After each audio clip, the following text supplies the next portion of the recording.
రాజేష్. నీరజ్ ఎక్కడా? తన ఫోన్ కూడా కలవట్లేదు. నేను చాలాసార్లు కాల్ చేశాను తనకి. నీకేమైనా చెప్పాడా తను ఎక్కడికి వెళ్ళాడా అనేది? అదేంటి, నీరజ్ కి జాబ్ వచ్చి బెంగళూరుకి వెళ్ళాడు, నీకు చెప్పకుండా వెళ్ళాడా? అవునా, జాబ్ వచ్చిందా? నీరజ్ నాకేం చెప్పలేదేంటి? నీకు చెప్పకపోవడం ఏంటి సుప్రియ? అదే నాకు అర్థం కావట్లేదు. సుప్రియ, ఏంట్రా సుప్రియ ఫోన్ లిఫ్ట్ చేయడం లేదు? నా పైన కోపంగా ఉందా? అవునరా, నీపై చాలా కోపంగా ఉంది. కొన్ని రోజులు సుప్రియ కాల్ చేయకరా. తన మూడ్ ఎలా ఉందో చూసి నేనే చెప్తాను, అప్పుడు కాల్ చేద్దులే. ఓకేనారా?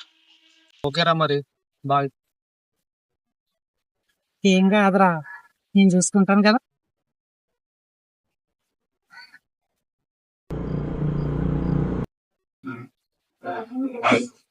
హలో రాజేష్, 1 month అవుతుందిరా సుప్రియతో మాట్లాడక.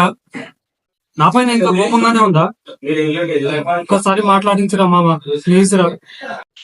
నీరజ్, నువ్వు ఫోన్ చేసిన ప్రతిసారి సుప్రియకు చాలా కోపం ఉందిరా నీ పైన. తన మూడేం బాలేదు, నేను సర్ది చెప్తాను లేరా.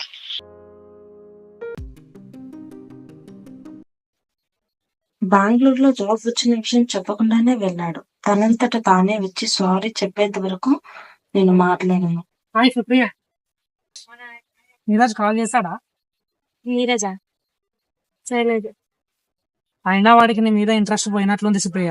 వాడికేనా ఇంట్రెస్ట్ పోయేది? నాకు కూడా ఇంట్రెస్ట్ పోయింది. వాడిని కాల్ చేస్తే చెప్పు సుప్రియ ఇంకా నీతో మాట్లాడదని చెప్పేసి.